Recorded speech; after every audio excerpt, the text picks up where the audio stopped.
Hello and welcome to the basics of Zoom, the online conferencing system used by UC Denver and Anschutz Medical Campus.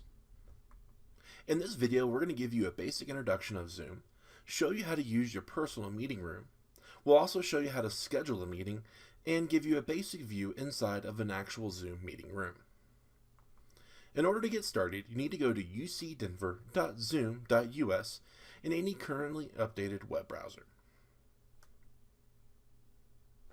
Once you go to the website ucdenver.zoom.us, in the top right corner you'll be able to see a sign-in link. Select this.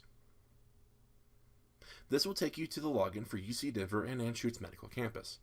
Enter the correct username and password and log in.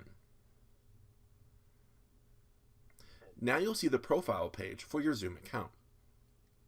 At the top, you'll see your personal meeting ID, or the URL to access your personal meeting room.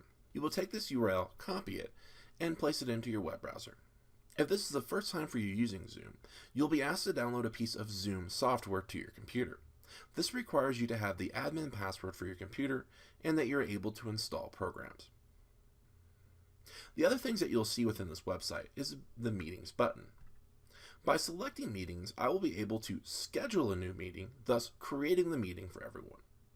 If I select Schedule a Meeting, I'll be able to give it a name,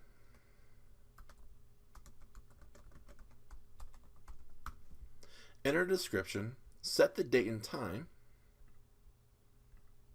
I can even say that it's a recurring meeting that's going to happen every weekly at the set time of noon. You want to make sure your time code is correct and even tell it which days it's going to recur. You have the ability to require people to sign up for it, or you have to enter a password in order to view the meeting. Right here under video settings, you'll have the ability to say, do you want to have the video automatically on or off? Currently how it's set, the moment anyone comes into the meeting room, they'll be asked to turn on their webcam as a host or a participant. If I don't want my participants using webcam, I can turn that off, and the same goes for the host. I also have the ability to allow people to choose how they want to join with their audio. They can call in using a 1-800 number, or they can use their computer audio. By default, it's set to both, which gives a choice for the user of how they want to join to hear and talk throughout the meeting. This checkbar here for Enable Join Before Host is very important. If it is unchecked, it means that no one will be able to log into your Zoom meeting room unless the host, the person who's created the meeting, is in the meeting room. Because I have this check, it means that anyone can join my meeting room without me being logged in.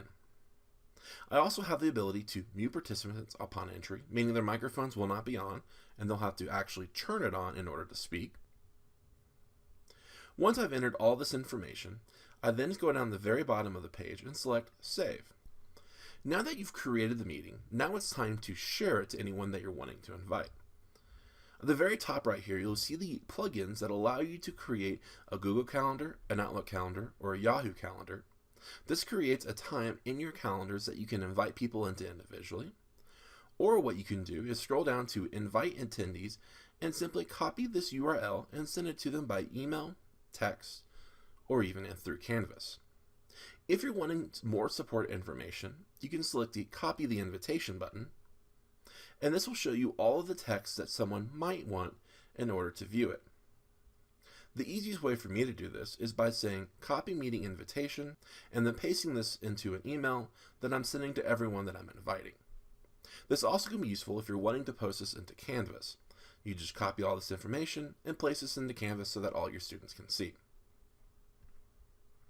Now it's time to go into a meeting. I'm going to go ahead and start this meeting that I just created. Because I have the software already installed, all I have to do is select OpenZoom.us. As you'll see in my meeting rooms, I have several controls at the bottom of the screen. If my cursor is inactive, the bottom options will go away. If I scroll down, I have the ability to turn my microphone on or off. Up next to it is a drop-up area that allows me to select which microphone that I'm wanting to use. If your computer has multiple microphones, you want to make sure that you're using the correct microphone. I also have the ability to select which speakers to use for me to hear. It's highly recommended that you use built-in microphones using headphones so that not to create feedback during the conference. It's also good etiquette that any time that you're not talking to go ahead and mute your microphone. You also have the ability to do the same thing with your webcam. By selecting Start Video, it'll automatically turn on your webcam so that everyone in the meeting can see you. To select your webcam, you use the same process of clicking on the drop-up arrow and selecting your webcam. You also have the ability right here to invite other people into the meeting. By selecting Invite, it'll give me all the information right here of my room, or I can go in an email and actually send them an email directly. However, it is highly recommended that you invite everyone to your Zoom meeting ahead of your meeting so they're not surprised when they're trying to get into your meeting and searching for emails. If I click on Manage Participants, it'll show me a list of everyone who's currently in my meetings.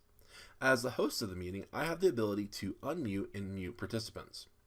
So if there's someone in your meeting that is talking and you want to quickly mute the microphones, I can bring up the Manage Participants list and go Mute All. And the same can be done for Unmute All. Now again, if someone's microphone is not enabled on their computer, you'll be unable to control their microphone because their microphone is not turned on. If you want to share something within your Zoom meeting, all you have to do is navigate to Share, select the item that you're wanting to share, desktop, whiteboard, phone, or even a website that you're currently viewing. Simply select the item that you're wanting to share and select Share. Also available inside of the Zoom conference room is Chat. By selecting the Zoom chat, you'll be able to send messages to everyone in the room. You can also go down and navigate to say, no, I only want to send a message to the host, or I only want to send messages to individual people within the chat room. The final thing I'll show you today about Zoom is the fact that you have the option to record Zoom meetings. This is great if you're wanting to do a synchronous lecture online, but not all of your students are available. Simply record the meeting, and after the meeting is over, it will download a video to your computer. Once you select End Meeting, it'll ask you where do you want to save the file. It's important that you don't close your computer or turn it off immediately after the meeting. Hit record, save it to your computer, and then afterwards you'll be able to upload that video anywhere that you want to share it.